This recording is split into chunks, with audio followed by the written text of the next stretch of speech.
Hi guys, me again. So I'm actually using my mom's phone today. I don't have storage in mine.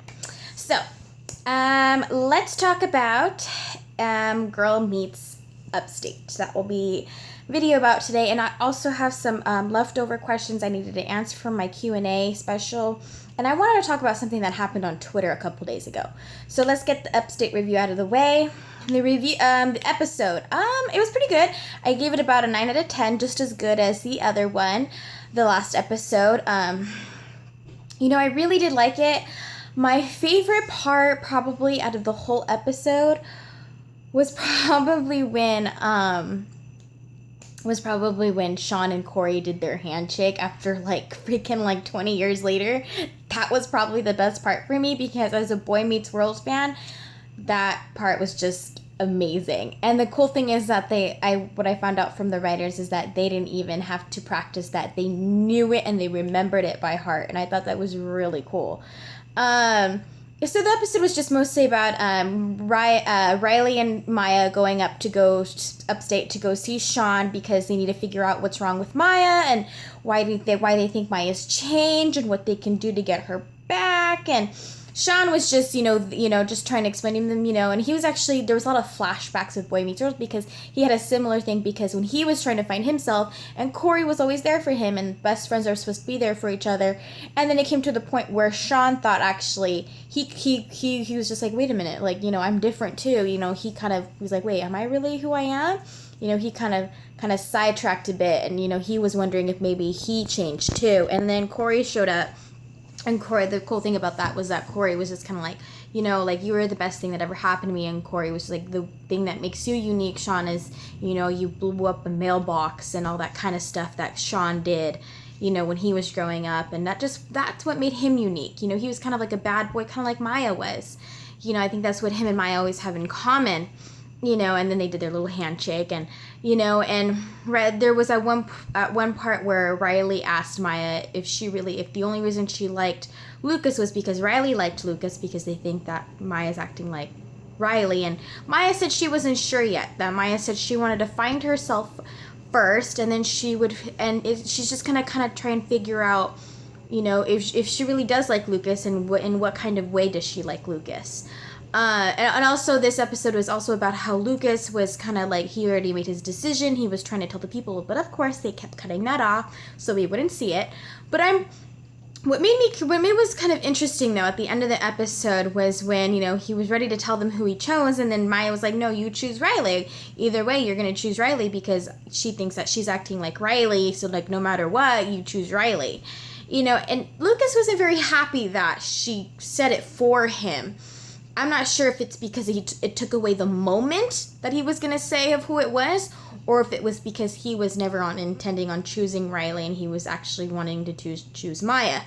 I'm not too sure. I know we all know that Lucas and Riley are going to end up together. I'm just not sure who actually chose in that episode. I'm pretty sure it's Riley, but who knows? Maybe it was Maya, and then he was just kind of okay, well, Maya said it was Riley, so maybe I should just go with Riley kind of thing. I'm not too sure. But in the end, Maya's going to continue searching for herself, and she's going to figure out how she feels about Lucas along the way. Also, another cool thing is that Sean proposed to Maya's mom, Katie. Again, I'm an Angela and Sean fan. Again, I was a Boy Meets World fan. So that, it was just kind of oh, okay, I feel like they really rushed into things. We didn't even get to see their whole relationship grow. 1 minute it was oh, yeah, I'm paying for your daughter's necklace. Oh, yeah, let's get married. I'm what? It's wait, when did you fall in love? That kind of thing. Again, it's Disney, so that happens. But, so I was just kind of confused on that. I'm happy for them. Angela's already married, so it's time for Sean to be happy too. So I'm okay with it. I just feel like they shouldn't have rushed it. Okay, so I have 3 more questions to answer from the Q&A special. A question was, what is my favorite Ryarkle moment? My favorite Ryarkle moment probably has to be from Girl Meets STEM, when Riley and Farkle were lab partners, and they were the only ones who had a clear beaker, and everyone else was dirty. And I don't know, their chemistry in that episode was just too fantastic. The way they looked at each other, I'm oh my god, how can you not ship them? And to the Rookie shippers and to whoever who are against Ryoko, I would take a look back at that episode, because in that episode, you really, really, really can see them having a chemistry moment. That was a good moment for them, because, the way they started each other in the end was just too... it was just too amazing. The writers did that on purpose. So it's like, that has always been my favorite moment. Always, always. Another question was, what is the worst ship? Honestly, I think the worst ship is probably Maya and Maya and Farkle. That's a little weird for me. I can't see Maya and Farkle getting together. That's a little too weird. They don't have a lot of chemistry. They're just better off as being friends. So yeah, to me, that's not a very good ship. I think that's the worst ship in my opinion, people. My opinion only. Another question. Dang it, I forgot the other question. Sorry guys, I forgot the other question. Anyways, so I wanted to talk about something that happened on Twitter last week from yesterday, about the writers talking about Ryarkle in their Q&A special. Guys, don't freak out. You guys really shouldn't be freaking out. I'm not freaking out at all.